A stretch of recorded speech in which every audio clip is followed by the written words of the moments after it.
Sir এই যে দেখেন এটা একটা জাদুর পিস্তল। এটা তো ওই পিস্তল যেটা দিয়ে সবাই গায়েব হয়ে যায়। আরে না স্যার, এটা দিয়ে আগুন বের হয়। এই আগুন যার শরীরে যায় পড়বে সে পুরো ছাই হয়ে যাবে। কি সত্যি? চলো রে গেম খেলার লাগে তৈরি হও সবাই।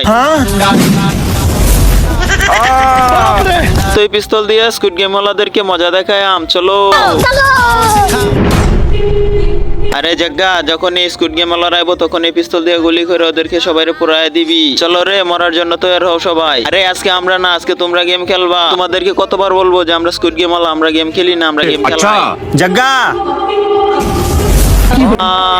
আরে সোলজারের কি হয়েছে? ये बाबूराव का स्टाइल है। রে এখন গেম খেলার জন্য তৈরি আছোস তো? হ্যাঁ আমি গেম খেলবো, আমি গেম খেলবো। আজকে এই পান্ডা বানাইতে হইব ক্লে দিয়ে তোমার। আমি যদি না পারি তাহলে এই পিস্তল দিয়ে তোমার পুরা ছাই বানায় দেব আমি। দেখো আমি তো বানানি শুরু করে দিছি। হ্যাঁ ঠিক আছে, পুরোপুরি বানা। বাচ্চারা আজকে কেউ লাইক করো না। না তোমরা এর কথা শুনো না, তোমরা সবাই লাইক সাবস্ক্রাইব করে দাও প্লিজ। এই কালো লিডার, তোর কাছে আর মাত্র 5 সেকেন্ড সময় আছে, মাত্র 5 সেকেন্ড। 4 3 2 1 আরে টাইম তো শেষ হয়ে গেছে। আরে লিডার তুমি অনেক দেরি করে লাইছো। স্যার শুরু করেন। তুমি যদি এই ছবিটিকে সুন্দর মনে করো তাহলে ভিডিওটিতে লাইক করে চ্যানেলটি সাবস্ক্রাইব করে দিও। আর যদি লাইক সাবস্ক্রাইব না করো তাহলে আমি ভাববো তুমি এই ছবিটিকে সুন্দর মনে করনি।